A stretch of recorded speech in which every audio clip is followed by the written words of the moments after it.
Well, good morning, Madam Chair and members of the committee. My name is Maxford Nelsen. That's N-E-L-S-E-N.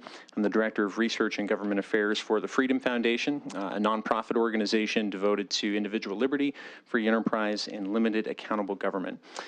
We're here in support of House Bill 557 and respectfully request that the committee do the same. This straightforward legislation repeals 2 state statutes that promote specific teachers union events. First, current law allows public school teachers to spend up to 7 PIR or pupil instruction related days outside the classroom on activities devoted to improving the quality of instruction, such as, quote, in-service training or, quote, conducting parent conferences. But the statute also allows the use of PIR days to, quote, attend state meetings of teachers' organizations. Now, our review of teachers' union contracts in Montana indicates this statute has been interpreted by school districts to apply to the annual convention of the Montana Federation of Public Employees, the union representing most Montana teachers.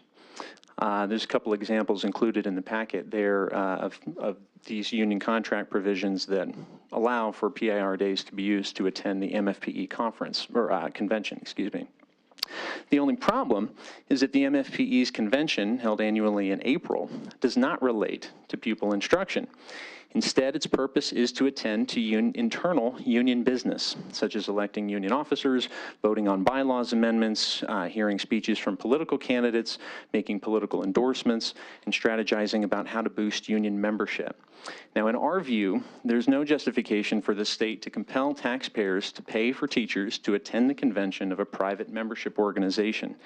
No other public employees have a statutory right to attend union conferences at taxpayer expense, and House Bill 557 would appropriately repeal this statute, authorizing it for teachers. Second, existing law requires school districts to close for the, quote, annual instructional and professional development meetings of teachers' organizations. Now, again, our review of teachers' union contracts in Montana shows that, in practice, districts interpret this as requiring them to close for the MFPE's annual educators conference in October. Now, there's nothing wrong with school districts providing paid time for teachers to pursue professional development, but given that there are many sources of professional development, it's inappropriate in our view for the state to impose a preference for the MFPE's conference specifically on both local schools and educators. And this is especially true given recent revelations about how the MFPE's Educators Conference features extremely controversial, often far left ideological content, partisan political advocacy, and self-promotion. And you'll hear more about that from other testifiers this morning, but additional information, more detailed information, is also available in the packet that I've handed out this morning. Accordingly, the bill would repeal the state mandate that schools close for the MFPE conference, though as Representative Etchart already noted, nothing would prevent individual districts from continuing to do so if they so choose. In short, House Bill 557 would increase school districts' local control by ending the state's inappropriate promotion of MFPE events at taxpayer expense that are either unrelated to student learning or out of step with most Montanans' values, and it deserves to become law. I thank you for your time, and I'm happy to answer any questions you may have. Thank you, Mr. Nelson. Do we have any other? Madam Chair and Representative Fayant. Representative Fayant. Madam Chair, Mr. Nelson, as a former school board member of 2 different schools on my reservation and the Indian School Board Caucus, a parent, a grandparent, a great-grandparent, and my son is a teacher. Representative Fayant, can you use your microphone, please, because we can't hear you. So I have a bit of a background in education, but I was looking at your handout here, and the bill sponsor talked about local government, and I see your organization is from Olympia, Washington, and so I'm wondering how that plays into this local Montana government.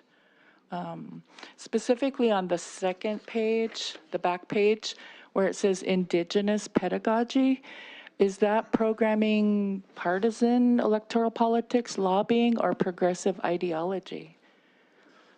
Madam Chair, Representative Fayant. So two answers, I think, to your two-part question. So the Freedom Foundation as an organization is a national organization. We have staff and offices around the country. I'm physically based out of our Olympia, Washington office, so I put my contact information on the handout there. But we've done quite a bit of research in Montana. We've engaged in Montana policy for several years. So I think take it or leave it, our research and our advocacy, but I think you'll find that it is specific to and tailored to Montana in particular. Regarding your second question about indigenous pedagogy, I think there's only so much information you can fit on the one-page flyer.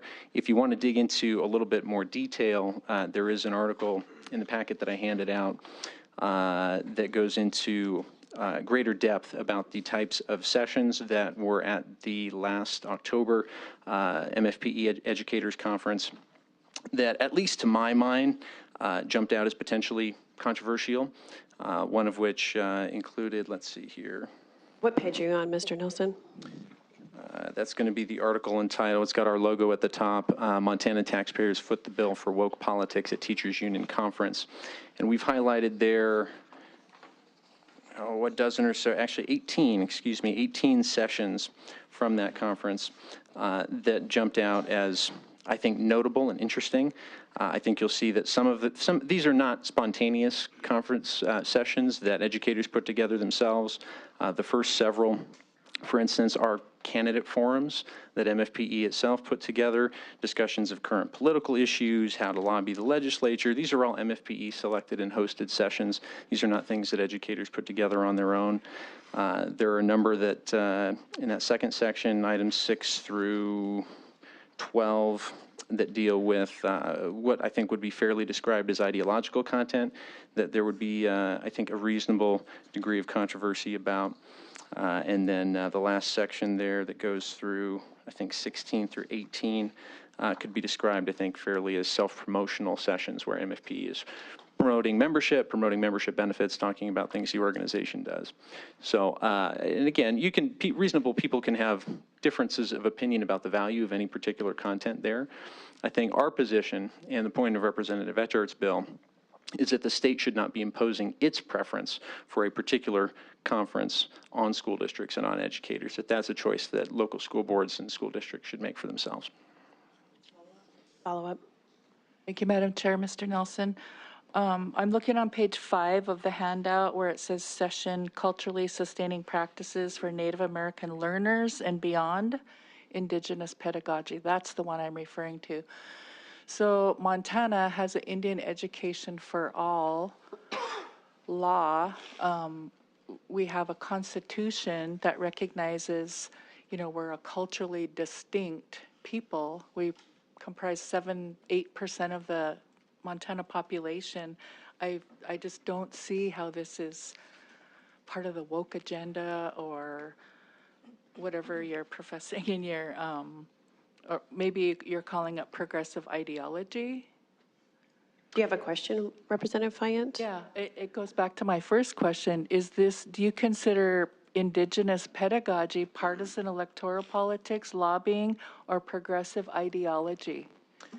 Madam Chair, Representative Fayant, I think it has the potential. Again, I wasn't in this particular conference, but as I've read more about the types of activity that MFPE funds or tends to support that relates to indigenous education, I don't think there's any inherent problem with that, of course, but the devil's always in the details. And at least some of the